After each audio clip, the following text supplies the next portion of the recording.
Hello, everyone. This is Margaret Manning with 60 and Me. This is the place where women over 60 come to be inspired. Tonight, we're going to talk to someone who knows a lot about something very important to all of us. That's money.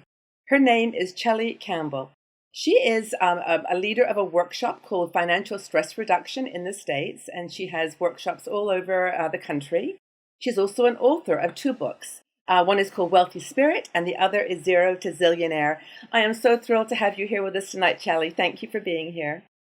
Oh, thank you so much for having me. It's always fun to talk to people about money. Well, I'm really looking forward to this because, as you know, our community is about 30,000 strong now, women over 60, and one of our key tenets is to have financial security as we get older. So this is a really important conversation. So thanks for being here. So we've got some questions for you. So, okay. The first thing is that, as women over 60, we are part of a generation that really has never existed before. This is an age that is a little bit unknown. We're stronger, we're healthier, we're living longer.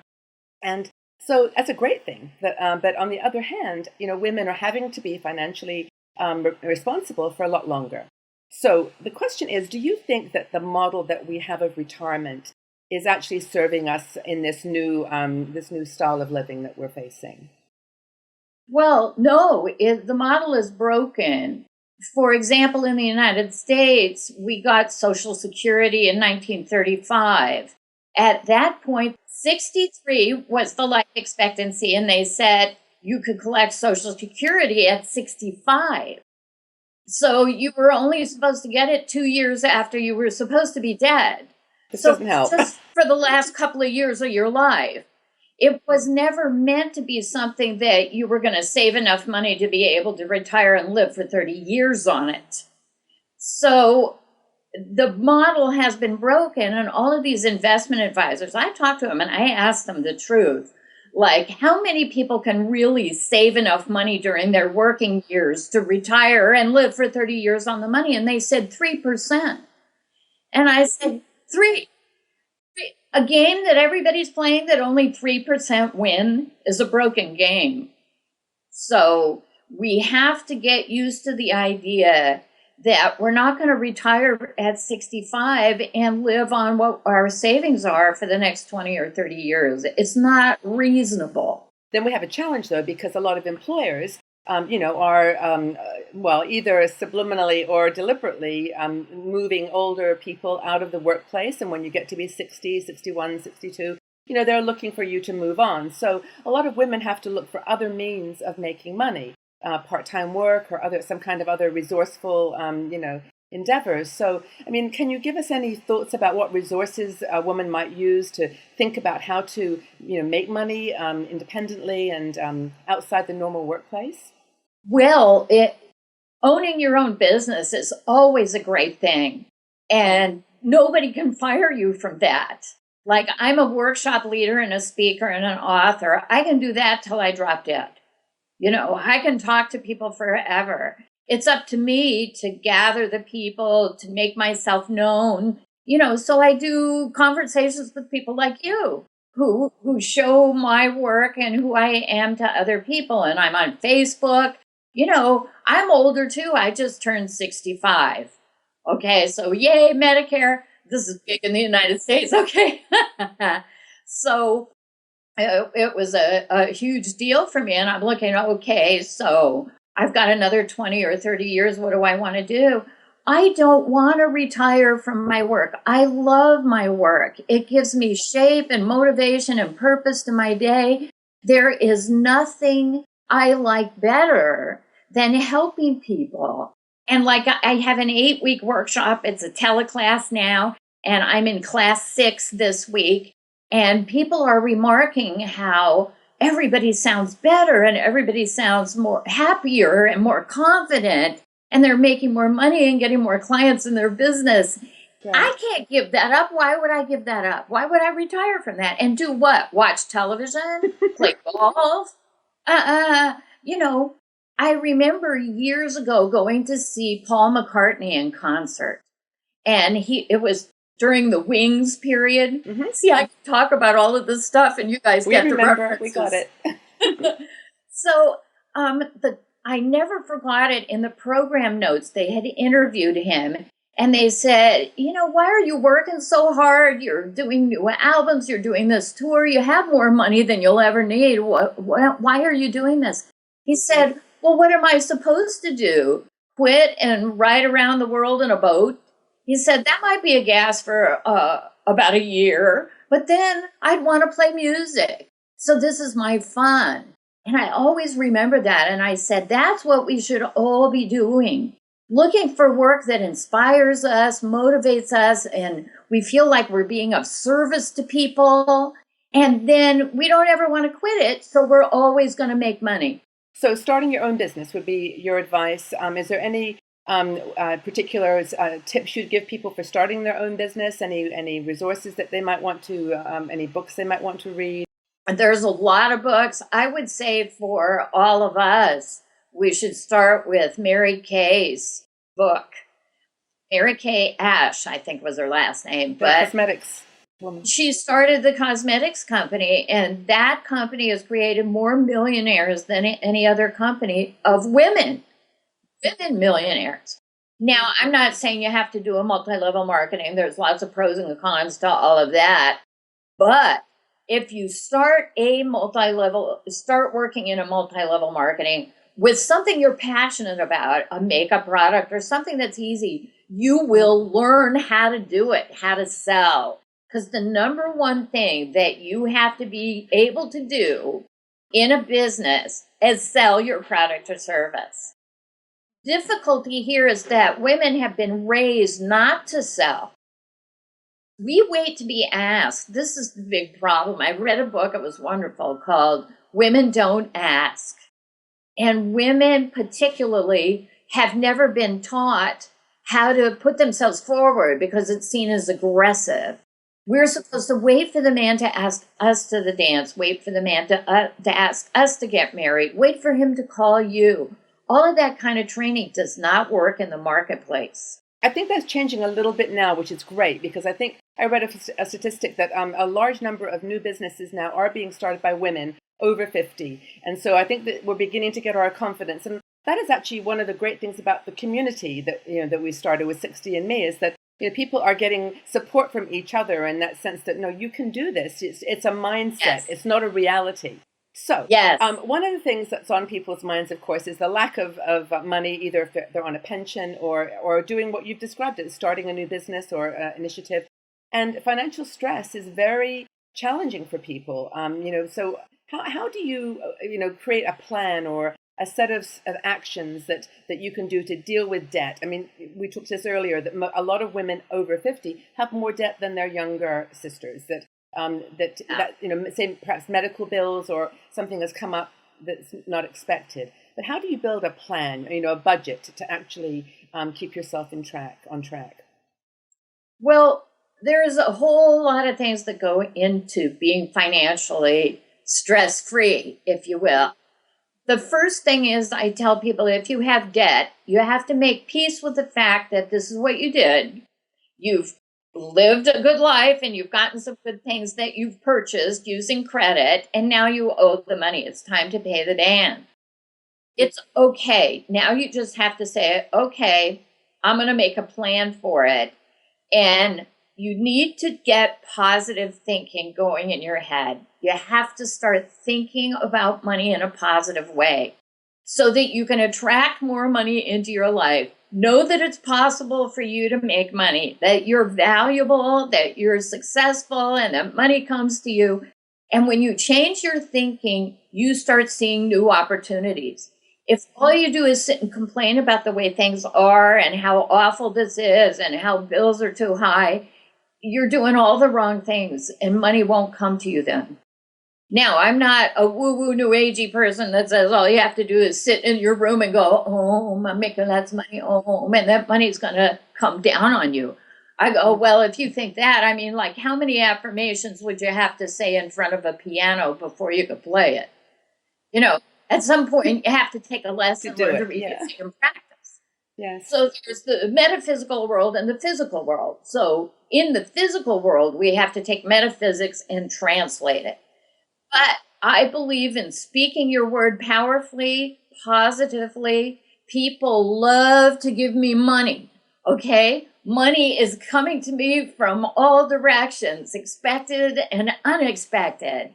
Because what I like to remind people is, they'll tell me, I can't say that it's not the truth. They go, you're telling the truth in advance, okay? So you're living into a powerful place, even though it hasn't happened yet. That's how it starts to happen. And you just got to trust me on this. Start saying some positive thoughts about money. And I have a bunch of them in my books, of course, but you can find them everywhere on the web. Now, in terms of budgeting, once you start the positive thinking, then with the budgeting, which I say budget stands for BUDGET, stands for baby, you deserve getting everything. Okay, a positive spin on it. Now, maybe not all of it today, so you want to do 3 budgets. I have complicated names for them: low, medium, and high. So very high tech. Maybe you're on low budget right now. Not enough money is coming in and you can't pay all your bills. Okay, now you get creative. What could I do to make more money? Do I need to have a garage sale? Do I need to get a part-time job helping out somewhere? Can I start in a business? All of those things that you can start small. I think women are wise. Women know lots of things. I always wanted to grow up to be a wise woman. So I think that women could be coaches, could be helpers, could be consultants, charge hundreds of dollars an hour, and help people do things. And people are happy. A lot of people are happy to pay for knowledge and experience, which we have in spades. So that's an option. So then you create medium budget, which allows you to pay off debt faster, which you can have a few more nice things. But then don't forget high budget. Nobody ever tells you about this one. What's the real dream? What if you could go into business and make $100,000 a year? What would you spend the money on? And then when you go shopping, you take a list and a piece of paper and a pencil and you write down all the things you'll buy when you get to high budget. You're like doing research. You don't buy it today. You don't grump and say, how come I'm not rich and I can't buy that? Life isn't fair, blah, blah, blah. That doesn't get you what you want. What gets you what you want is saying, I'm going to make a list and I'm going to make this happen. How can I make it happen? And then be aware and open to opportunity. I think what you've described there is wonderful. I mean, I'm excited just listening to you because I do think that that is the way to approach it, that positive attitude to start with. But, I was thinking about this and I'll tell a little story. When we on the community page on Facebook, I posted a picture once of me and my brothers in Canada. And we were standing on a porch, and it was really to give people kind of a memory of their childhood. And it was a little post. And I got so many comments saying, Margaret, I had that coat. And I remembered it was a Sears Roebuck coat, and it was like it must have been a 1950s coat. And it made me realize that a lot of women have come from backgrounds that weren't very wealthy. And they've got a mindset around them that remembers the Sears Roebuck coat. We all got it out of the catalog. And that was what was given to us.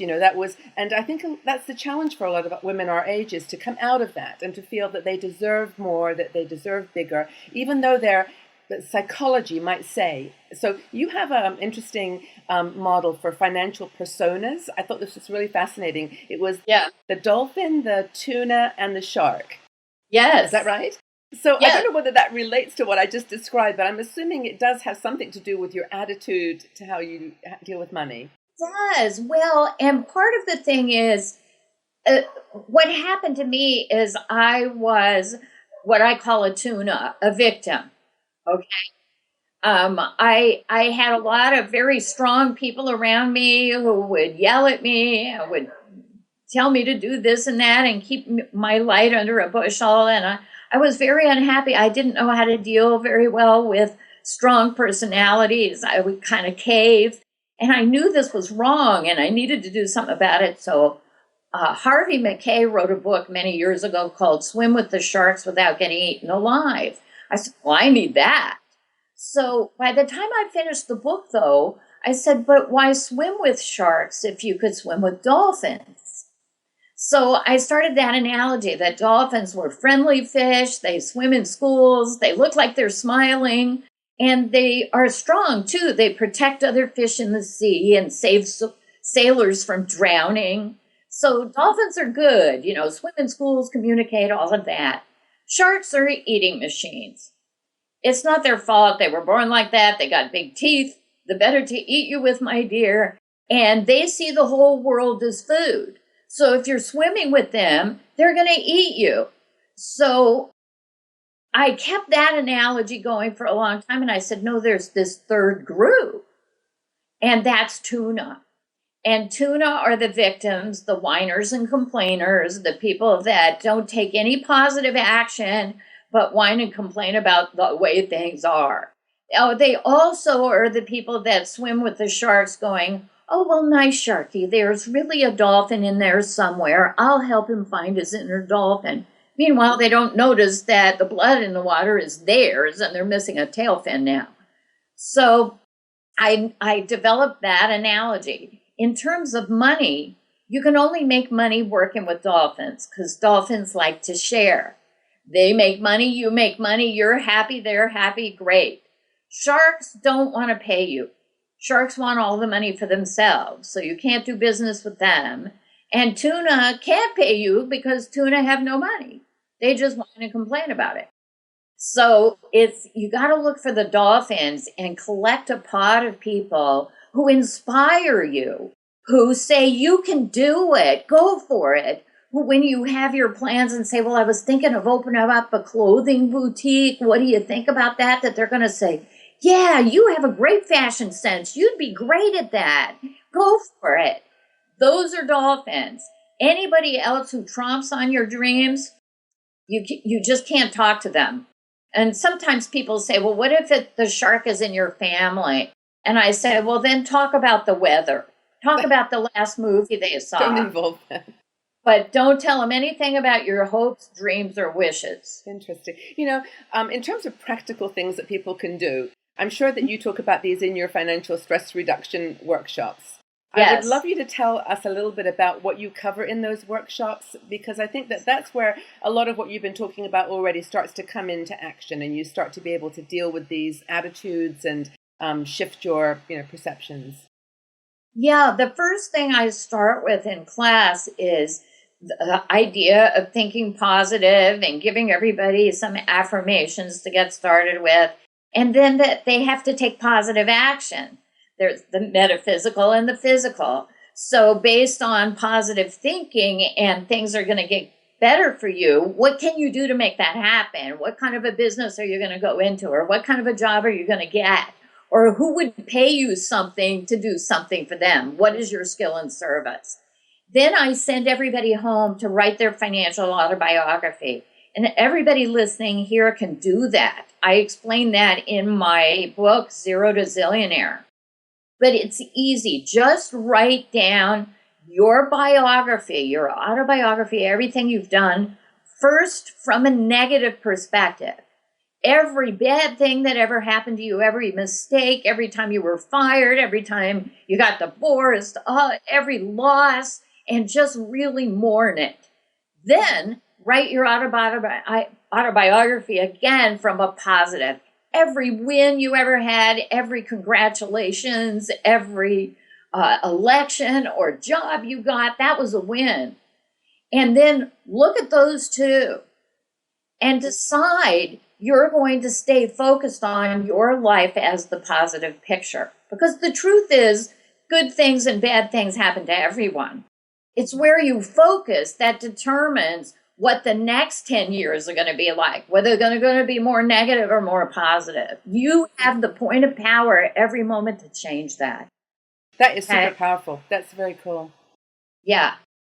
And that is the number one thing that creates success or not success. You can really complain about your life and all the misery. Somebody told me this once, and I loved it. The prescription for depression is two things. Think about yourself and think about what you don't have. Guaranteed, depressed and angry. So You can't your course goes over a couple of weeks, or is it a 1 day event, or It's 8 weeks. 8 weeks? And yeah, and I specifically designed this back in 1990. It's 2 hours a week for 8 weeks. I have a maximum number of 10 people in the class because everybody participates in each class and everybody gets personal attention from me because everybody has a blind spot and you cannot see your own blind spot. You need a coach, you need a helper. That's why every sports figure in the world has a coach who watches to say, no, you're blowing it right there because you can't see yourself when you're doing it. So that's how I work. So the first class, I told you about. The second class, I have people share their autobiographies. The third class, we do the budgets. The fourth class, we figure out how you're organizing your time. What do you want to be spending your time on and what not? And women do not spend enough time nurturing themselves. They need to do that because we're nurturing others all the time, raising children and stuff like that. And then the children are gone. And now you get to nurture yourself, but you're out of practice. So that's part of that. The fifth class is dream the dream. What's the big goal? What do you want to shoot for? What's high budget for you? And how do you want to do it? And then the sixth class is when bad things happen, how do you keep going? And how do you maintain a positive attitude? And then the seventh class is spirituality. What's it all about, Alfie? What do you think you're doing on the planet? What's your mission here? And the eighth class is accomplishment and congratulating yourself and bragging about yourself and getting other people to write you testimonials and share all of that. So it's really fulfilling, and I love doing it. Now, the model when I started was Tony Robbins, who gets 1,000 people in a hotel room high-fiving each other for 3 days or whatever. And I said, oh, I don't want to do that. That's a very male model, in my opinion. I always loved small groups. I was an actor the first part of my life. And what I discovered doing it as a profession, I had got a job at Disneyland singing and dancing 5 shows a day, 5 days a week for 9 months. I thought I would die of boredom. It was the worst. And in reflection later, I had left it to become a bookkeeper. And it was fascinating and thrilling, and I loved it more than singing and dancing, if you can imagine. I could never have imagined this for myself. But upon reflection, what I saw was that I liked rehearsal of acting. I didn't like performing. I liked rehearsal, making stuff up, inventing with other people, being creative in the moment. And so that's how I constructed my workshop business, see? Well, what you've described tonight has been so constructive and so positive. And I think that really is the heart of building a better relationship with money and being honest with yourself and not being afraid to ask for help and building a plan for your life that's realistic and you can move through the stages and, 1 day at a time. But I wanted to ask you one quick thing because I was reading your biography and there was one thing that came out that surprised me. Well, no, so it should surprise me, but you are apparently a big poker player. Is that true? That seems a little bit odd for a financial consultant to be a gambler. You're a financial advisor and you gamble. Life is a gamble. Going into business for yourself is a gamble. Getting in the car is a gamble. You're always taking risks every day, and people try and stay safe and go for the secure. There's no security. There's not a house that can't burn down, a stock that can't lose its value. Well, I fell into poker when I was acting. I learned it, but I never really did it intently until I gave a speech at a Rotary Club, and this woman was an accountant, and we met together for lunch, and I forget who said poker first, but she had a women's poker group that met once a month. It was nickel, dime, quarter. It was no big stakes. But I loved it. And then we went to Vegas. And then I started going to the local card clubs. And I have learned so much about business and people from playing poker.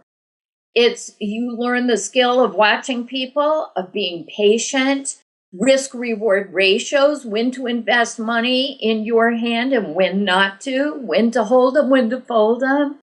So I have just had a kick in the pants having this be my hobby. And I do tend to win more now. I paid for lessons early when I wasn't very good at it. but I win more now. And if you Google Chellie Campbell poker, you will find a lot of statistics about my poker tournaments, which is fun. That is fascinating. I will do that. Well, I'm glad you're winning, and I know Las Vegas is an amazing place to play. So I'm sure you combine those two things. It's really fun. It's another income stream for me. Why not? I will check it out and take some lessons from the master. Chellie, you're amazing. Thank you. Thank you so much. So, quickly, I love what you're up to. I think it's just fabulous. A women's community of over 60. Yes, we need this. Thank you so much for starting it. You're welcome. Well, it's giving me as much joy. Trust me, and you need to join, and then you can join the conversations. We just launched a forum. Yeah. So lots of dialogue going on. It's great. So is there anything you'd like to say that we've missed that I didn't give you a chance to say? I'll say this. Prosperity is yours. It's your divine right. It's your innate wisdom. You just have to open to it. And you open to it by saying, I love my life. I love people. I am in love with everything, and joy and prosperity showers down upon me on purpose all the time. I open to receive it. Well, we have received you this evening, and thank you so much on behalf of the community, Chellie. Really wonderful to have you here. Thanks again. Thank you.